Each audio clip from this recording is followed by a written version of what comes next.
So coming to the QSPI protocol, it's a peripheral interface which stands for Quad Serial Peripheral Interface. It was specifically designed to communicate with your flash chips.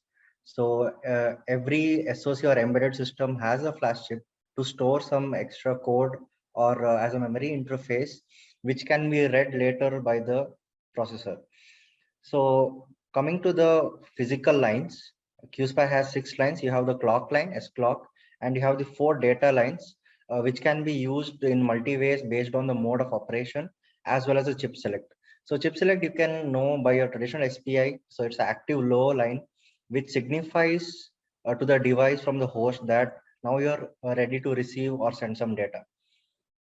So the difference between the SPI and the QSPI is the data lines are bidirectional.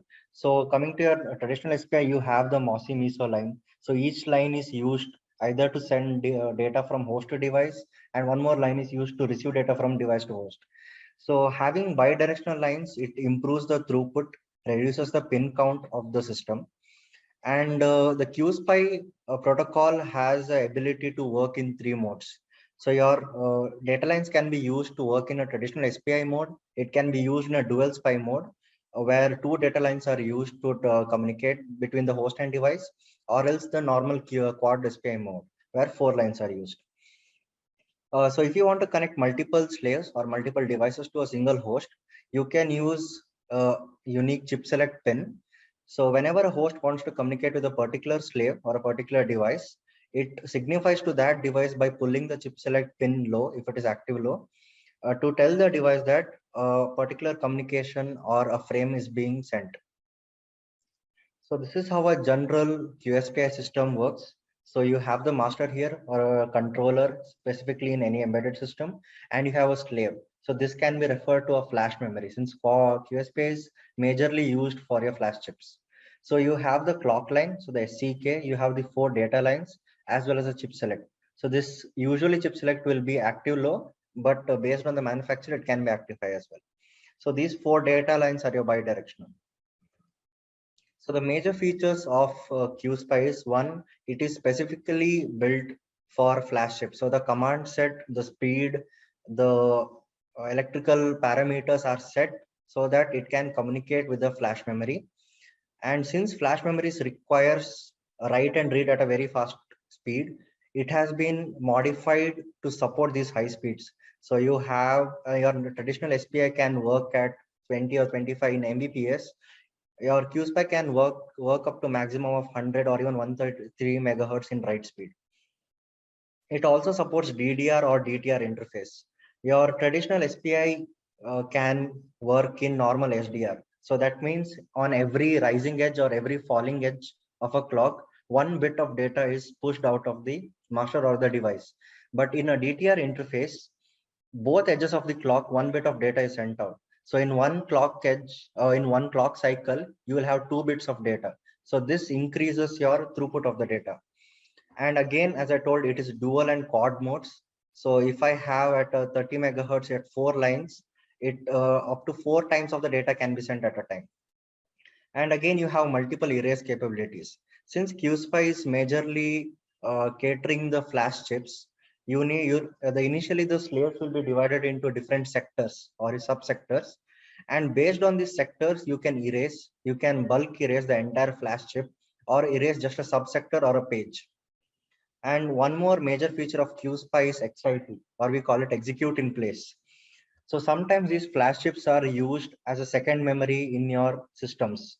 So sometimes when a code is being stored in a flash memory, so instead of controller reading that code, dumping it to the RAM and then executing the code, the controller can use the QSPI protocol to execute that code inside the flash memory itself. So this saves time for the controller to copy the data or the command or the controller set from the memory and dumping it into RAM.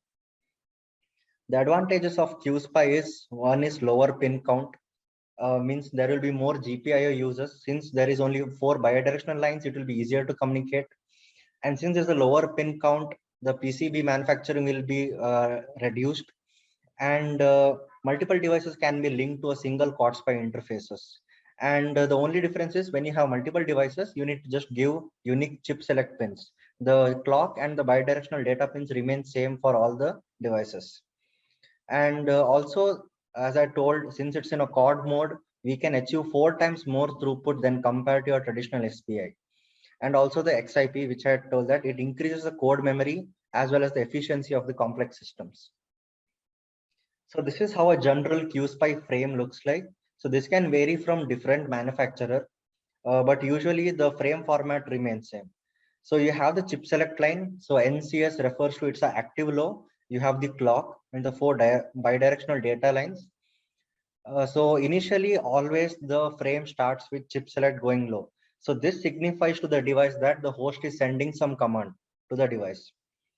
And your clock starts, and the clock at which edge the data has to be driven and sampled can be varied in 4 modes. So in traditional SPI, you have something called as CPHA and CPOL.